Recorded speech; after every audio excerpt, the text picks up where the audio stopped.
Welcome back to my channel ma'am stitching. আজ আমি আবার এসে গেছি তোমাদের কাছে। আশা করি তোমরা সবাই ভালো আছো। আজকের ভিডিওটা ট্রান্সলেশনের উপর। আমি তোমাদের যে ভিডিওগুলো দিয়েছি টেন্সের ওপর, সেই টেন্সের ওপর কিছু ট্রান্সলেশন আছে।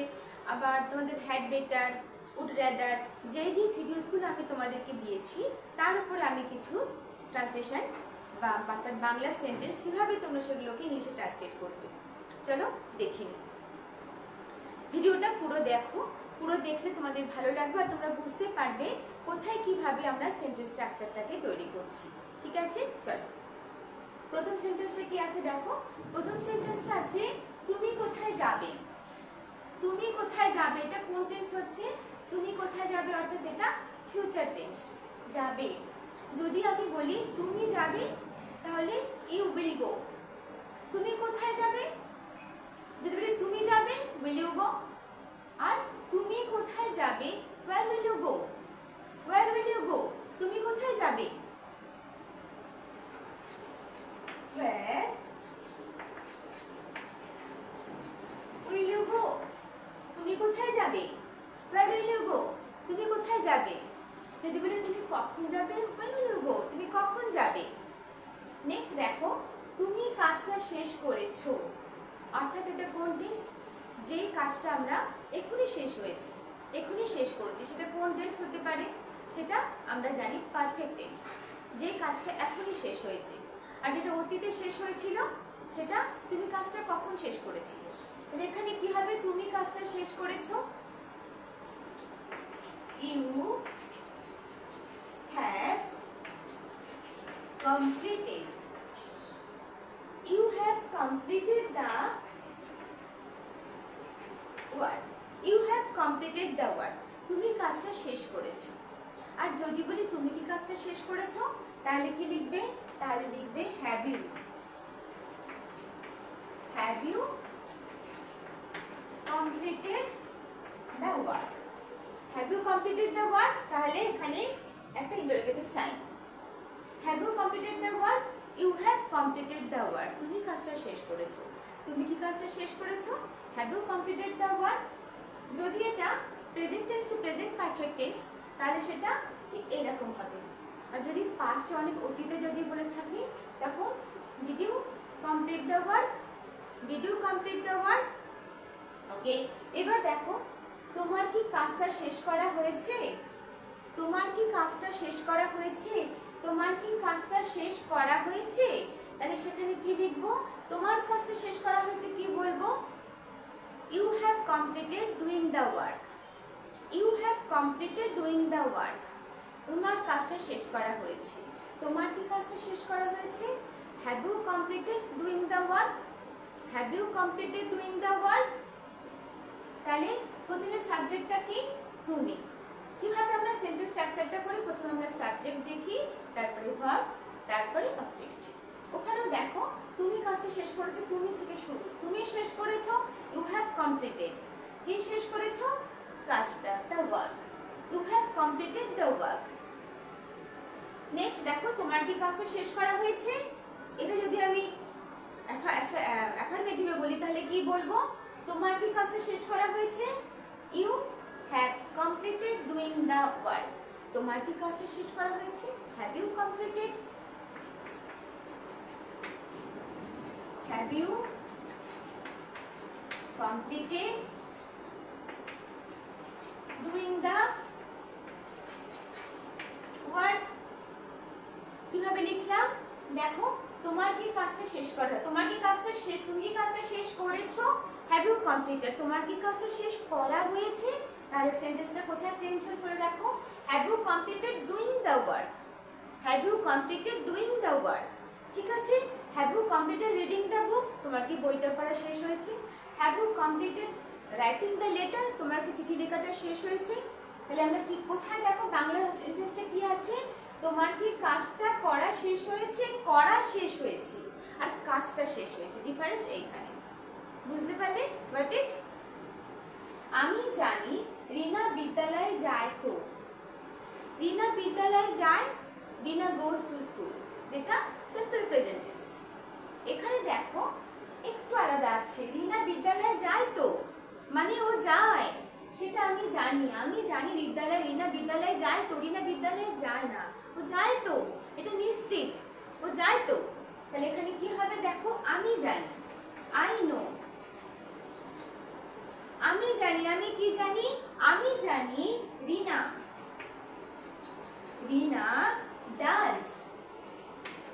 Does go to school. এখানে কিসের ব্যবহার হচ্ছে, ডু ডাজের। যখন আমরা কোনো কাজ হ্যাঁ জানি তো, করি তো, আসে তো, খাই তো, তখন আমরা এই ডু ডাজের বা ডিডের প্রয়োগটা করি। কোথায়, ভার্বের আগে, মেইন ভার্বের আগে। রিনা বিদ্যালয়ে যায়, রিনা গোজ টু স্কুল, কিন্তু রিনা বিদ্যালয়ে যায় তো, তাহলে সেটা কি লিখলাম, Rina does go. Okay, Rina, I know Rina does go to school, Rina বিদ্যালয়ে যায় তো, মানে ও যায়। নেক্সট দেখো, আমি প্রতিদিন ব্যায়াম করতাম তো, করতাম অর্থাৎ এটা পাস্টে আমি করতাম, ঠিক আছে, আমি করতাম তো। এখন এটা কি লিখবো, I did take exercise every day. এখানে আই ডিড, বিকজ এটা past tense, I did take exercise every day, আমি করতাম তো, I did take exercise every day. I did বলে আমি করি তো, আই ডু, ঠিক আছে, সে করে তো, হি ডাজ। তারপরে মেইন ভার্ব, টেক বা রাইট বা রিড, যে ভার্বটা সে করে সেটা তারপরে, আগে do does did. Okay, next দেখো, তুমি আমায় কেন বিরক্ত করছো, তুমি আমায় বিরক্ত করছো, এটা কি হবে, ইউ আর ইরিটেটিং মি বা ইউ আর অ্যানোয়িং মি। কিন্তু যদি বলি তুমি আমায় কেন বিরক্ত করছো, why are you irritating me, তুমি আমায়, এটা ইন্টারোগেটিভ সেন্টেন্স, কিন্তু এটা প্রেজেন্ট টেন্সে আছে। why are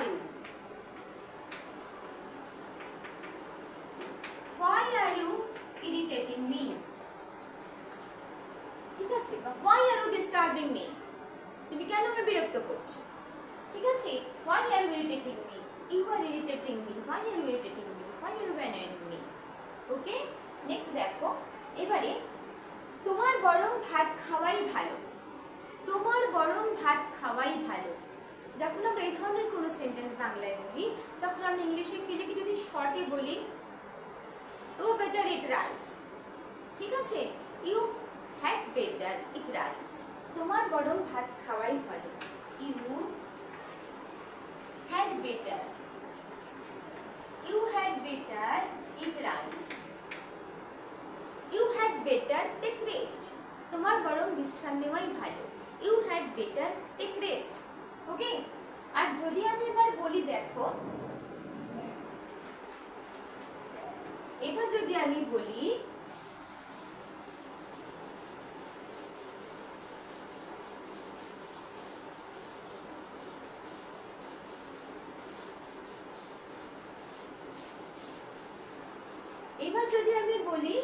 তোমার বরং ভাত না খেয়ে রুটি খাওয়াই ভালো,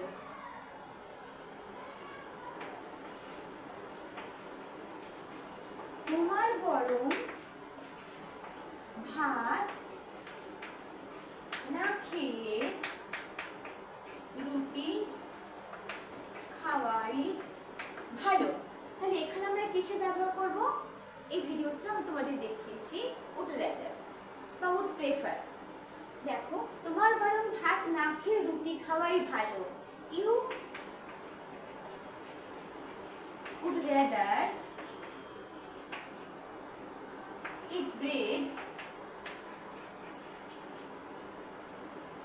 eat bread than take rice.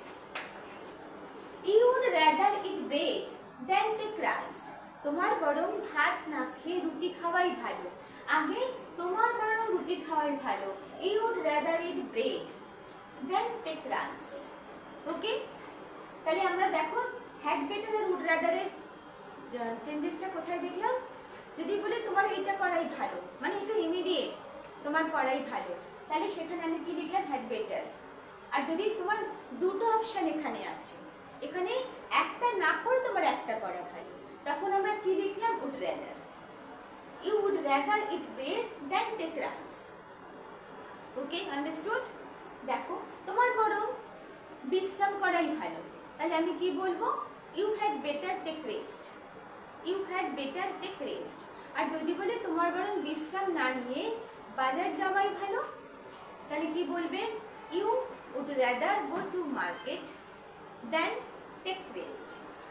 ওকে, নেক্সট দেখো, আমি মানুষটাকে অপমান করায় অনুতাপ করছি। আমি মানুষটাকে অপমান করায় অনুতাপ করছি। তাহলে এখানে সাবজেক্টকে প্রথমে আমি অনুতাপ করছি, আমি অনুতাপ করছি। I am রিপেন্টিং।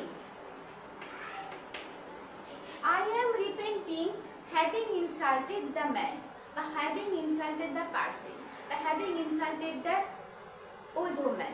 ঠিক আছে? I am repenting having insulted the man. In having insulted the কি? এটা perfect gerund. Having insulted perfect gerund.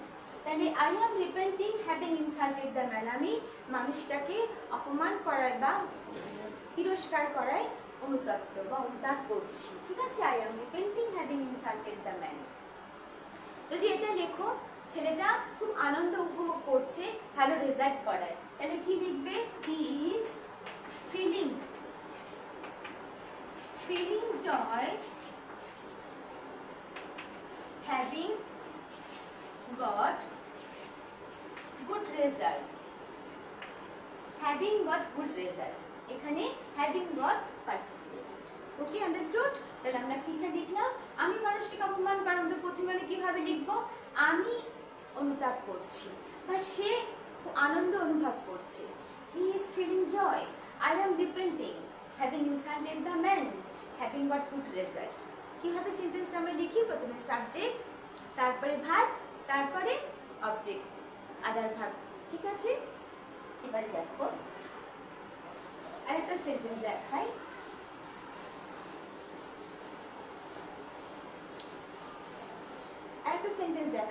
Sentence যে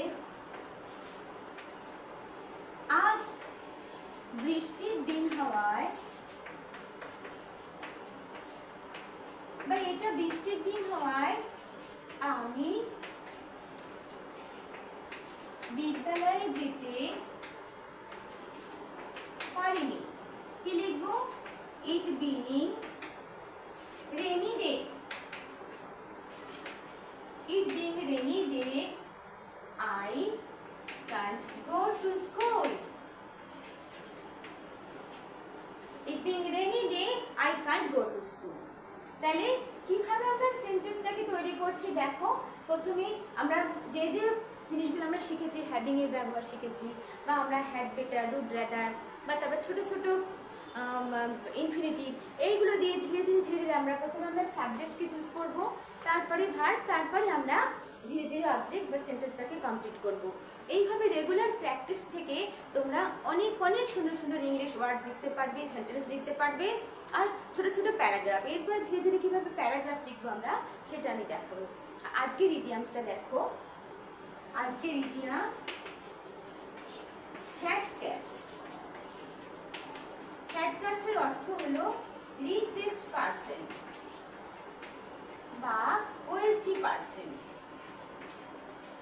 ঠিক আছে, রিচেস্ট পারসন বা ওয়েলথি পারসন। আজকের ইডিয়াম কি, ফ্যাট ক্যাটস। এভাবে আমরা কি সেন্টেন্স লিখতে পারি, এভাবে আমরা সেন্টেন্স লিখতে পারি, we decided to open A orphan house. We decided to open an orphan house, but we needed fat cats. contribute money.